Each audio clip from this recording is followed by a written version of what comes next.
Welcome to this latest edition of Talk Politics, our Q&A with Governor Mike Beebe. We appreciate you being here with us this morning, Governor. Roby. All right, we're taking questions from you. We have a lot of them already in queue. If you've got more, use the Talk Politics hashtag through Twitter and Facebook, and we'll ask those questions. Let's begin with one of the first questions that we were asked, and that deals with how the state has responded to the winter storms that have come about. I haven't heard you talk too much about this at this point in time, but basically in the aftermath of the storms that knocked out so much electrical power, do you believe the state of Arkansas, response teams, the utility companies, do you think there was enough coordination and working well together to get the power restored when they did? It took over a week for some. Well, it depends on who you talk to. If you were one of those folks without power for a week, no, there wasn't enough. As a practical matter, they did import some 5,000, about 4,000 more out-of-state response personnel to be able to attack the problem. You know, it becomes a question of how big was the storm, what caused it, how many people were out, and then what were they going to do about it. It's Energy's responsibility, or whoever the utility happens to be, but Energy was the one with the greatest amount of outages.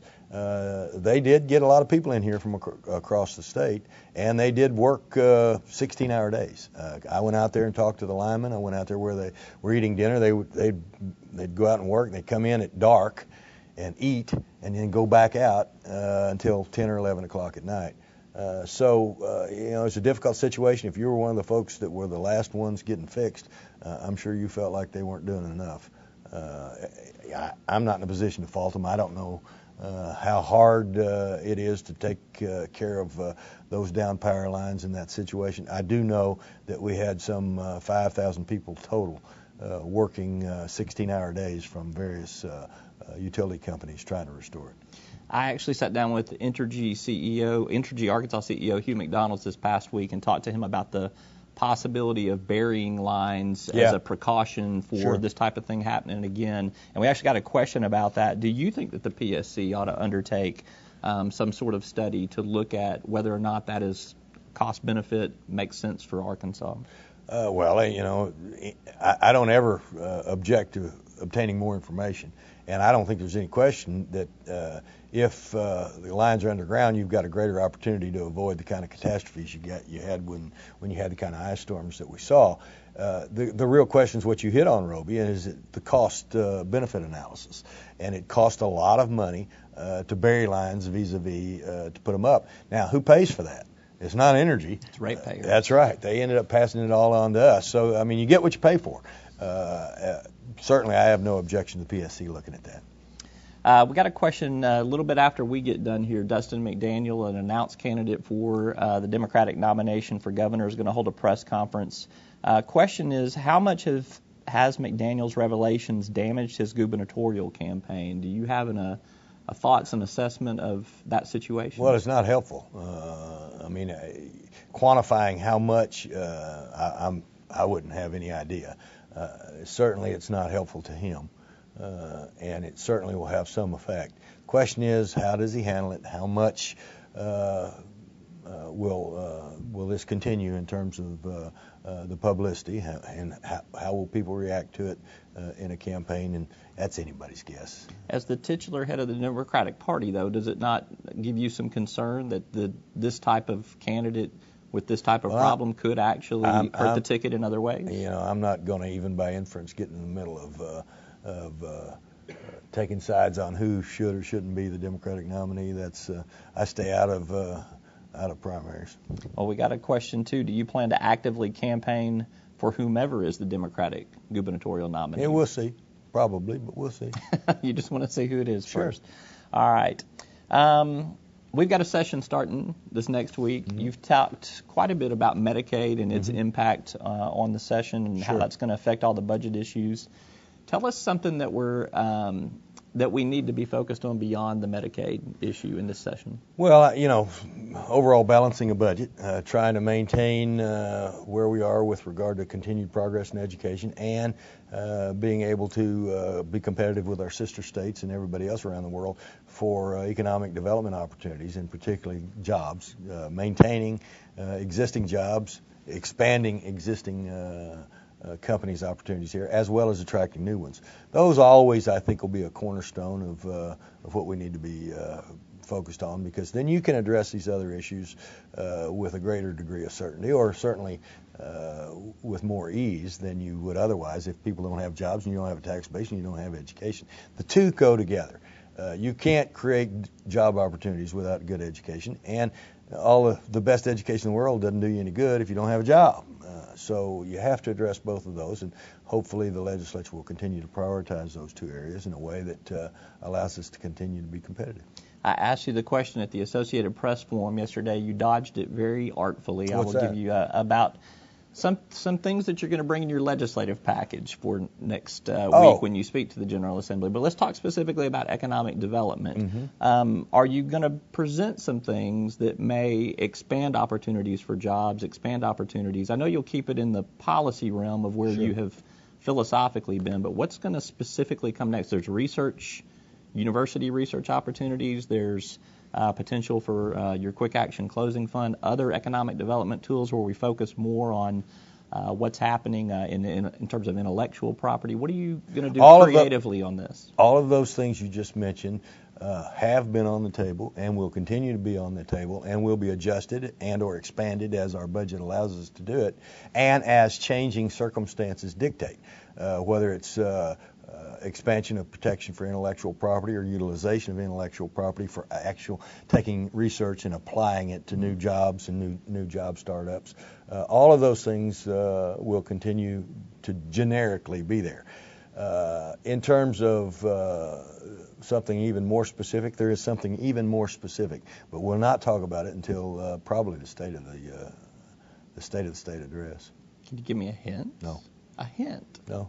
I mean, that'd be unfair. We got all these other folks in the news media that would like to have. Well, they're all paying attention, and they'll sure report they on this too. Sure so. they are. Sure they are. So. No, we do have potentially, unless something changes between now and next week, there is probably going to be a potential specific announcement on economic development that will be different than what you've seen in the past. And it will require legislation? Yes. Okay. All right. We had a question concerning a recent commutation and a pardon that you made late last week.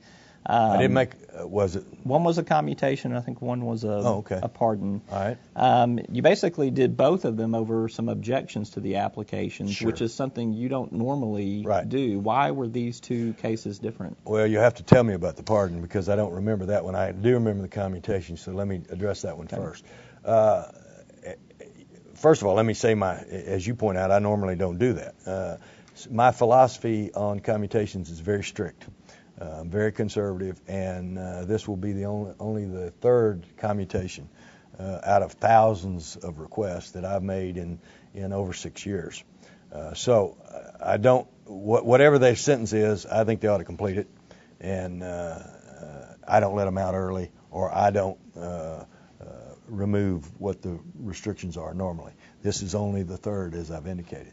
Now, I'm a little more liberal on pardons. Particularly nonviolent, and particularly when they were kids, if they've completed all their sentence, if they've paid all their fines, finished all their probation, and they've not reoffended for some period of time where you can tell they pretty well learned their lesson. Second chances are something that I'm fairly liberal on for nonviolent, particularly young offenders. So I've granted a lot of pardons if they meet that criteria, but very few commutations.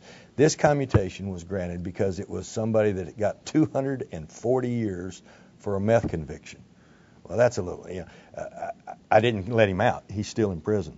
But he's going to be able to get out after 20 years served. I think we cut it to 40, which makes him eligible if he keeps his nose clean for serving 20 years for meth. That's more in line with what other meth folks have been getting. 240 years is longer than some murderers have gotten. And so, I mean, there wasn't any of that other in this instance. There weren't a lot of objections. There was just an objection from a sheriff. Right. And I think he objects just generally, period, just as a matter of course. So that's the explanation on the commutation. What's the pardon? Well, the one, Floyd Gaddis, burglary, it says the prosecuting attorney had objections to the application. Well, normally we do take into consideration what what prosecutors and sheriffs and certainly victims, we really take into consideration what victims. I'll have to look at the specifics on that because we granted a number of pardons, but that was probably one that was more than 20 or 30 years old, and he hadn't reoffended in any way, and he's probably somebody that's seeking a professional license, and he's paid his dues, spent all his time in jail that he was supposed to, paid all his fines, no other offenses, and no violent crime, and enough time's expired that he's likely, you never know for sure, right. But that there's a strong probability he won't reoffend. This is from David in Pine Bluff. In 1971, Governor Bumpers restructured state government to make it smaller and more manageable. Is there anything in the works? Do you think there should be anything in the works to reduce the size of state government? Well, attrition's reduced some of it in the last couple of years with regard to budget shortfalls or tight budgets. I know my office has got, 8 or 10 less people working in it than it did 4 or 5 years ago. But no, there's not a specific overall restructuring plan right now. Huckabee did some of that too, subsequent to what Bumpers did with the major overhaul. One part of it we actually undid because he'd combined the Human Services Department with the Health Department, and I thought that was counterproductive at the time, and it's turned out to be a good decision to break those two back apart. But no, there's not a specific overall plan to reorganize state government. Perhaps a new administration will undertake that at some point. You never know. All right. A question about the fiscal cliff debate that just ended in Washington, D.C. I'll give you a chance to get on that soapbox there. Do you have an understanding of what the potential impact could be on Arkansas state government at this point in time? If so, what are those potential ramifications? Well, we had a potential impact statement based upon going over the cliff, which to some extent they've averted. On tax revenue. To some extent, right. I said. Mm-hmm. Now, those, and we put out, and I don't have it in front of me, so I can't tell you, it was several tens of millions of dollars. My recollection was over $50 million, $54 million or something like that we knew in federal spending programs directly would be cut. A lot of that was human services related, I think. It was all over the board, but a lot of it was human services. Now, we've been receiving cuts from the federal government for some time. For example, a lot of the workforce money that went for certain projects dried up and it won't be forthcoming with or without regard to the fiscal cliff. But we don't know where they're still going to go. They've still got work to do. As you pointed out, they've kind of tackled the revenue increase, tax increase part of it, but they haven't really tackled all the cuts part of it, right, which they're still going to have to cut. So it's pretty hard for us to determine how it's going to impact Arkansas until we see what specifically they're going to cut and what the amount of money is. Are you having conversations with the federal delegation about where that stuff stands, or is this something that you just feel like you got to wait and see 2 months down the road when they get there? Yeah, our federal delegation I don't think they know any more specifically right now than we do about what the final outcome is going to be on proposed cuts. I don't know that our federal delegation, with the possible exception of Steve Womack, I don't know who's involved in the inside negotiations with the leadership in the House and the Senate. We've started a new metaphor, too, so that we don't have to say kick the can down the road anymore. We say we're hitting the snooze. They're hitting the snooze button. Just keep hitting the snooze button. Well, I'm not getting on my soapbox, but I think you know, and I think most of the people know that how I feel about what's going on in Washington. Yesterday, you sat down with, right after the leaders of the House and the Senate, a lot of discussion on what's going to happen in this regular session. Obviously, a lot of talk about Medicaid. What's your reaction to what you have seen from their comments that you probably read? You got to hear a few of them, but sure, you weren't here for the full hour. What's your reaction to they're Senate and House leadership? They're doing what they should do. They're asking questions. They're taking information, both from their membership as well as their constituents, as well as from the administration and from the various folks that they need to ask questions to that can provide answers. And they'll synthesize all that information. They'll digest it, and then ultimately they'll provide leadership in whatever direction that they come down on. So I'm not a bit upset with the comments that I heard or the comments that I saw reported. you don't have any problem with potentially pinching off more money from the surplus to patch Of course, Medicaid? Of course, I have some issues with that. It becomes a matter of degree, I suppose. You can legitimately argue, because I've used some surplus in my proposed budget for the Medicaid shortfall. As I indicated yesterday, that is something that you ought to do very carefully, because one-time money, normally, my policy is normally one-time money shouldn't be spent for ongoing programs. Because what happens when the one-time money's gone? You still got the ongoing programs, and you're out of your money. You're just, what was your new metaphor? You're hitting the snooze button. You're just hitting the snooze button.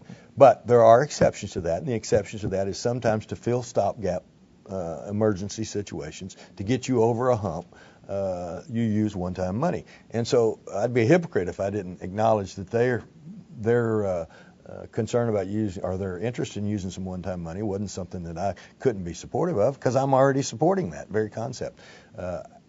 We're proposing using $140 million, $70 million a year over a 2-year period to help on the Medicaid shortfall. So then, if they want to use more of the surplus than the $70 million a year, $140 million a year, it becomes a question of how much more, and then who do you take it away from if you do that? How does that impact the rest of state government? There are a lot of things that surplus has to go for. Bond payments and obligations of the state. We were talking earlier about economic development. The Quick Action Closing Fund has been a tool that's allowed us to be competitive. Certainly that could take a cut. How much? So that's why I say I don't fuss with them about talking about all this stuff, and I don't close my mind or my options to visit with them about it, because it's a legitimate request on their part to be able to discuss that. And I just don't reject it out of hand. I do reserve the right to see if they're going too far, or if I think they're adversely affecting something else in a way that they shouldn't, or if they're setting themselves up or the next governor, because I won't be here after 2 years, but I have an obligation to worry about who comes afterwards. And I don't want to leave the next governor and the next legislature in a deeper hole than they might otherwise be. So all those things I think you take into consideration. But I don't fuss with them about discussing all this. It's a legitimate point of discussion. After this legislative session, you'll still have one budget session that you'll be governor for, but this will be and your any last... special session that I call. Oh, really? So you're planning on calling a special session? No, I'm keeping not. your options open, hitting the snooze button on that. No. This will be your last official regular legislative session after more than 25 years of public service. Actually, it's 30 years this month that I was sworn in to the Arkansas Senate. Are you thinking about that? I mean, does that register with you? Yes, from time to time it does. I've said over and over again, 8 years is enough as a governor. Whether you had term limits or whether you didn't have term limits, I could see that beyond 8 years, your energy level could be affected. Right now it's not. I still love it every day, and I'm happy to do it every day, and I look forward to doing it every day, and I haven't had the energy wane, but I can foresee that after 8 years it might be more difficult. At least that's my impression. I don't have anything specific to go on that. But, yeah, you think about it from time to time, and normally you've got so much to do you don't worry about it. You look back on it after the fact. You'll have been coming into these halls for 3 decades. And you won't be coming into these halls after that. Yes, but, it's there's a time for everybody to pass that torch. I will have plenty to do without having to come in these walls. Hopefully it's fun stuff to do. But will I miss it? Yeah, I'll miss some of the people, and sometimes you miss the fight. Your adrenaline gets flowing sometimes when it's a good battle for something that you believe in or you think ought to occur. On the other hand, there are lots of parts of this that you won't miss. There's some stress levels that can be eased a little bit. It's a great job. I'm very grateful for the opportunity that the people have given me to do this. So I don't want to in any way denigrate the fact that I don't like it, because I do. It's a great job, and I've enjoyed it, and people have been extraordinarily good to me. But there will be a time for somebody else to take over, and I won't stand outside and lament the fact that I'm not in here anymore, if that's your question. Somewhat my question. We've got time for one more. you addressed this yesterday, but it didn't make the cut as much as some of the Medicaid discussion did. There's going to be a lot of proposals on education reform in this legislative session, particularly on vouchers, particularly on expanding charter schools and that whole process. What gives you pause for concern? What do you support in terms of some of those talked about changes? Well, with regard to charter schools, I have been a proponent, and I think our State Board of Education, who actually does this and who I appoint, so I've got responsibility for them, have been proponents of open enrollment public charter schools where they are located in a fashion that they don't inhibit the corresponding regular public school in that next to them in that same district, that prevents them from being able to comply with the Supreme Court orders and the constitutional requirements of Lakeview. Now, that's a complex answer. The bottom line is, if you had a school district with 500 kids in it, and they're getting X amount of money per child to meet standards, and they've got to meet all these curriculum requirements and these certifications of their teachers, and they're getting this money based on 500, and you open an open enrollment charter school next to it with 200 kids, then how are they going to be able to meet the requirements of Lakeview? And that may not be a good, because that'd be below 350, say 600 and 200. Then how are they going to be able to meet that? You wouldn't want to do that. You wouldn't want to approve an open enrollment public charter school in that scenario, because you're adversely affecting the public school to their detriment to be able to comply with Supreme Court order. Now, on the other hand, where there's, and I'm a huge KIPP school, for example, proponent. On the other hand, where there's a large enough base for the public school that the existence of a charter school next to it doesn't adversely affect their ability to be able to deliver their services. In fact, creates a competition that may make both better. That's something that I support and that the State Board has supported. So they've approved a lot of them, but they've also jerked a lot of them. Where a open enrollment charter school did not do what they were supposed to do, they've jerked those charters, and that's what they ought to do. That's their job. So you don't think the law is too broken? No, and we've expanded. The cap's been raised, and we've not reached the cap, to my knowledge, since it's been raised. What about on vouchers? Oh, I don't favor tax money, public tax dollars for education going to private education. And I think most folks in private schools wouldn't want that either, because they wouldn't want what might go with that in terms of oversight. Will you be fighting that legislation? And regulation and red tape. Will you be I would be opposed to that. Of course I would. My position's always been the same on that. Public school money and vouchers for private schools are something I've never been for, ever.